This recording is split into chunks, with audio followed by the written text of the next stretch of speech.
The digital evolution has left a lot of brick and mortars in the dust, but through customer-centric evolution, many have grown into strong multi-channel brands. I'm MarketingSherpa reporter Courtney Eckerle here at the MarketingSherpa Media Center at IRCE, and with me today I have James Rhee, who is the CEO and Executive Chairman of Ashley Stewart. Welcome, James. Hi. So tell me a little bit about Ashley Stewart and the evolution that you've seen. Well, the brand was founded in 1991 as a store in Brooklyn, New York, and it was for plus-size African-American women sizes 14 and up, and that was it. And for 20 plus years, the brand expanded just through stores, very technologically cautious, but always very meaningful to the community. And it meant something more than just plus-size fashion for these women. It was part of their fabric, their social fabric, and our best customers continued to go to the stores 2 to 4 times a week. And it wasn't buying clothes, it was about just having a friend. You know, and some of these neighborhoods were difficult. And so this brand, though, had a really, as strong as it was a really failed business model. I don't believe it ever turned an operating profit in over 2 decades. It was rife with, I would say, questionable business decisions and maybe business ethics. And there was no e-com to speak of, no social media. Technology was fixing a printer, right? That was what technology was. But the one thing that it always had was that it had its store managers, and it was always a truly authentic neighborhood experience, no matter what corporate did to mess up the company for selfish reasons. The women in the stores, they kept the brand alive just by being these women's friends. You know? So fast forward to today and tell me where Ashley Stewart is.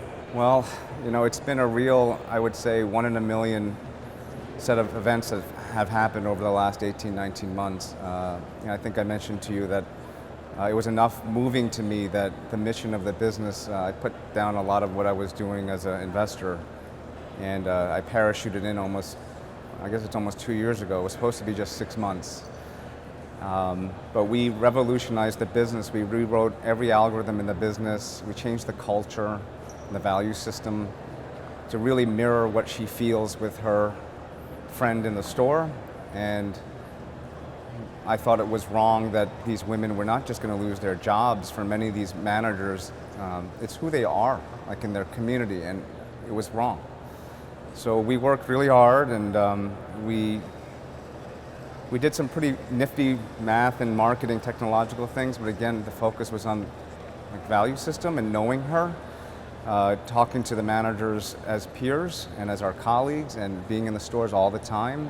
We started with social media as well. We respond still, but we did. Every single post gets responded to, and we treat her respectfully and as her friend.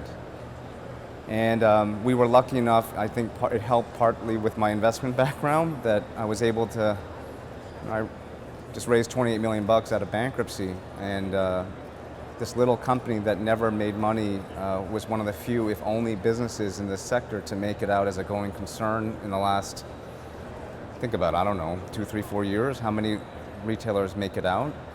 And today, you know, we're as measured by Stylophane, we're the 3rd most engaged retail brand on Facebook in the world. We re-platformed on Demandware. We redid our entire supply chain distribution system, and we are here at the IRCE. And it's funny that this company is. I think that in many ways we're on the cutting edge of technology now because we're so nimble. We only have 85 people doing all of this, and everyone is really driven by, I think, good things, and we're being rewarded because we're just taking care of her and making her happy. That's literally what we're doing. Your efforts are so customer focused. How have you used, you mentioned social media and how you respond to every single comment or question. How else have you used social media to continue that conversation and that brand loyalty? She knows somehow, some way, our customer, she knows how hard we're trying. Like, she really does. And I view our store managers as our first customer, and they know, you know, and it was, example, I shut down all the stores on Thanksgiving Day and paid penalties. I just thought it was wrong that they should work. And we said, you're not working on Thanksgiving.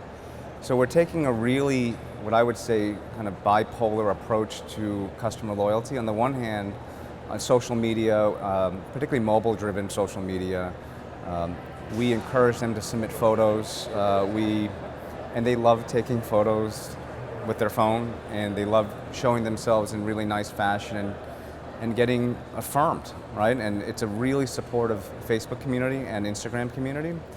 On the other hand, we have launched a Love Your Curves event in the stores, and we're looking for models, and we're trying to give the neighborhood women a break in terms of if they want to be a model, if they want to go into that. We're recruiting models from our own customers, and we're literally hanging out with them. And so we're using social media then to reinforce what we're doing. They're taking photos of the in-store events on their phones, and we're doing videography, and then it's cyclical. They're posting it on Instagram and Facebook, and it's really reinforcing both efforts. That's some of the things we're doing, and so it sounds like you're taking something that was a real strong point in stores, which is that sense of having a best friend, and reflecting it on social media. Yes, we've changed all the marketing so that my view on this brand has always been that she still calls our managers Miss Ashley, no matter what her name is. I mean, they don't call me Miss Ashley, but right, we're trying to make it. She's talking to her friend Ashley Stewart, and a store is our manager's home. And that's literally everything that we do, it's that relationship. The pricing is fair, the imagery is aspirational, but really girl next door as well. It's her best friend who will tell her the truth, and through thick or thin. And we're starting to expand into non-merchandise driven revenue streams. I launched something called Ashley TV, which in partnership with one of our mobile providers, we're sending them 30-second, very campy video shorts. Instead of texts, we're sending them little movies with fashion and also just some campy interaction reality TV format, and they love it. It's literally like it's her friend doing a home movie and sending it and saying, hey, look at me, you gotta come in, look, check me out, I look really good, you gotta do this. So it's video, and it's mobile, and it's fancy things, but at the crux of it, it's a very basic, just be nice. And I preach kindness in this company every day. Yeah. So again, you didn't have any of this 2 years ago. Thank you so much for sitting down and telling us that story. Okay, thank you. Thank you. And if you would like more marketing tips, tactics, and case studies, please visit MarketingSherpa.com.